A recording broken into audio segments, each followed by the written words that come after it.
বাপি জান নাও দাও আমার দৌলতকে। ওই যে দেখেন আরেকজন আইছে হাতে কাঁঠাল লইয়া আমার হাতে পানি খাইতে। মর্দ লোকের কাম ঘরে জুয়ান পোলার কাম।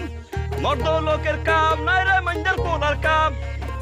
এই গাছে নতুন কাঁঠাল পাকছে তো তাই বাবিকে খাওয়াইতে আইছিলাম। কাঁঠাল দেই পায় নাই কাঁচা পাকবা পাকলে তারপরে আমি পাহাই দিয়া আলাপ করার ল্যাংলা বিজান। আবার আইস বাড়িতে আবার আইস।